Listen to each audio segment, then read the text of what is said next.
All right, so the Seven Years' War in the colonies, it is known as the French and Indian War. Because the war is part of a much bigger global struggle, which is the Franco-British Wars. The war itself actually lasted 9 years, not 7 years, nine.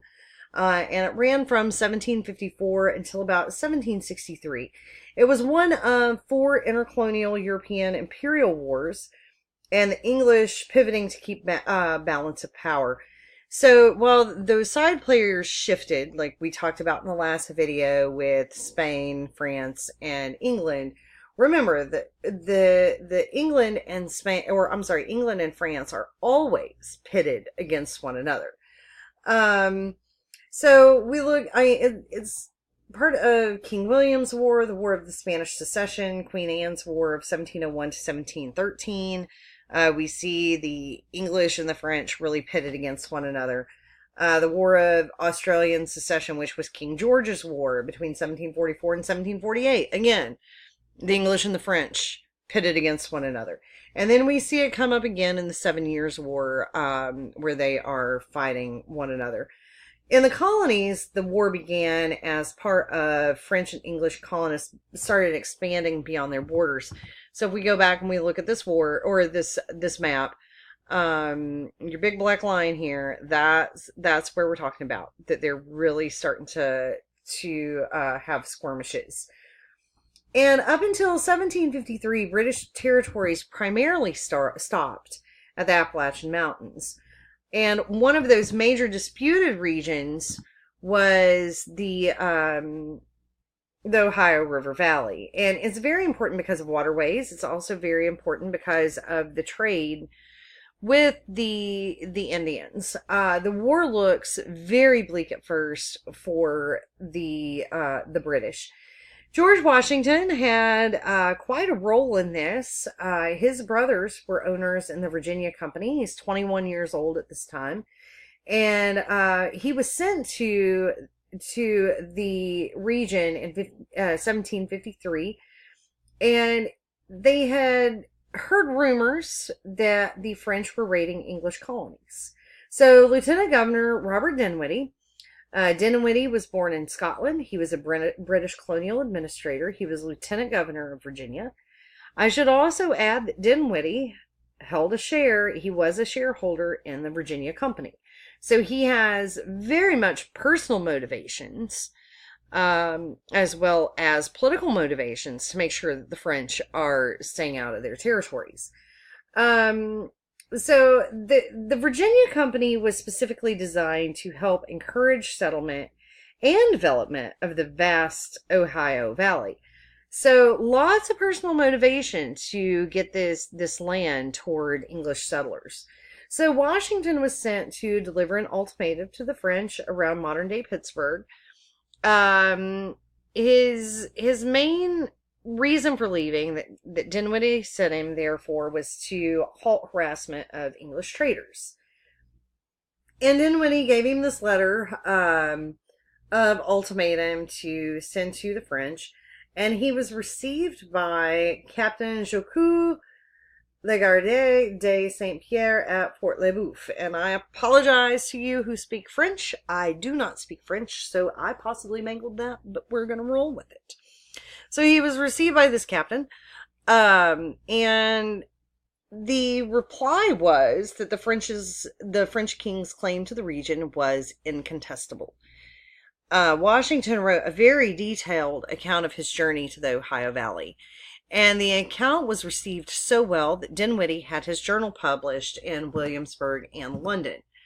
So that's what this is, this journal here. It was a pamphlet that included a lot of Washington's writings about going out there, but also included Dinwiddie's letter of ultimatum and included the French response to that letter. So by putting this in the newspapers, you can gain support from the public for greater involvement in this French and Indian War, which is already going on worldwide.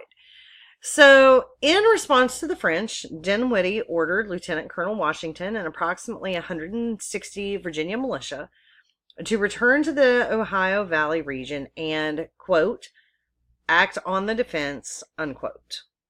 So if you're acting on the defense, you're not supposed to go out and start anything. But if something is started, you're supposed to defend. He also empowered Washington, and this is a quote as well, to make prisoner of or kill and destroy all those who resisted British control of the region. So Washington doesn't go out there and just kick butt immediately. I mean, he surrendered lots of forts, he lost battles, and while the war looked very bleak for the English, they did eventually secure a victory. And a major shift occurred in 1757 with Britain's new prime minister, who was William Pitt. And he committed massive resources to fight France and Spain worldwide, not just not just in the European part of the globe, but worldwide, which means, hey, we're going to send support for you in the colonies. 1754, Benjamin Franklin makes a first attempt to create a more centralized government for the colonies. He felt that if they joined together, they would stand a better chance to fight against the French and Indians. Now, keep in mind, the French and Indians aren't just fighting only the British. I mean, the British do have Indian allies as well. But he makes his attempt. If you look at their emblem, you can see each individual colony's names. And you join or die. Either you join this or we're not going to survive. They met at Albany. 7 colonies sent commissioners. They wanted a Grand Council, which would be colonial representation. They wanted a President General, which would supply British representation. They thought that they would have 2 branches of this union, and one would deal with colonial Indian relations, and the other would resolve territorial disputes between the colonies. It does actually serve as a model for future attempts at a union. And the French and Indian War ends with the Treaty of Paris of 1763. It concludes the entire Franco-British conflicts of the 7 Years' War. It was signed by a representative of Great Britain and Hanover, who were on one side, and France and Spain, who were on the other side, February 10th, 1763. France ends up renouncing to Britain all the mainland of North America east of the Mississippi, including their holds in Canada. They did hang on to New Orleans. So if you look at this map is really good at showing you what the French gave away. So they give away all this of the Ohio River Valley, clear up into Canada. Spain secedes the area right here. They still continue to keep what we now know as Florida, and the French maintain the port at New Orleans. Now, I want you to really think about why this port at New Orleans is important. I mean, basically, if they can keep the port at New Orleans, they've still kind of got control of the Mississippi River. So the French did lose some land in North America, but they gained some territories that they lost in other areas. So they gained back the West Indies, or the West Indian island of Guadeloupe. They gained back the islands of Saint Pierre. They gained Senegal, which is a West African colony.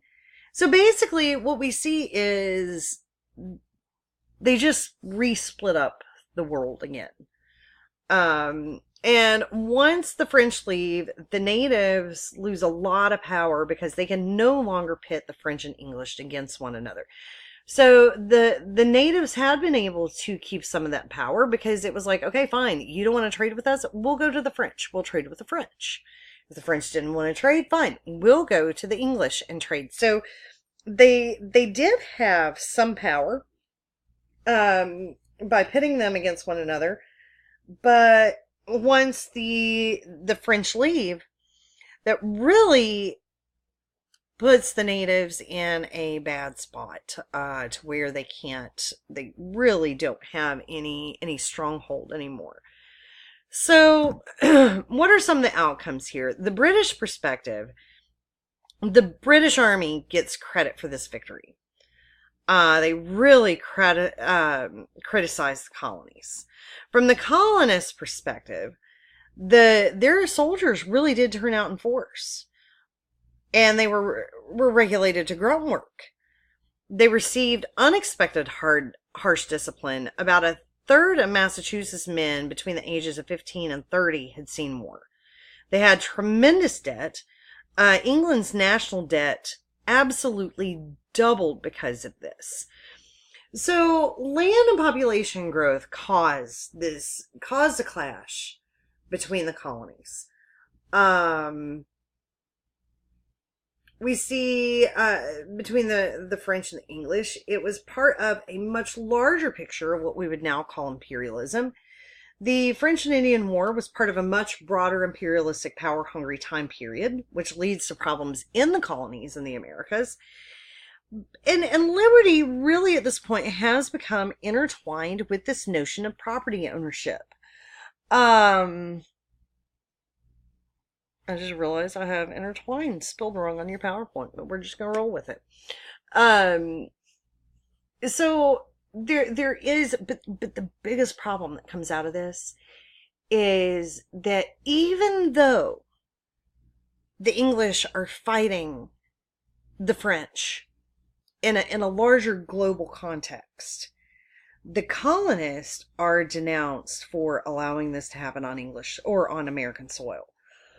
One of the reasons it costs so much money is whenever you start sending in English support, when the new prime minister says, we're going to give worldwide support to this, it costs a lot of money to send troops, to send ships from Europe to the colonies.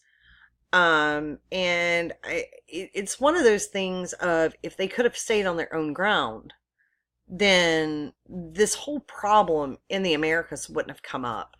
So it does create some hard feelings between the colonists and the British.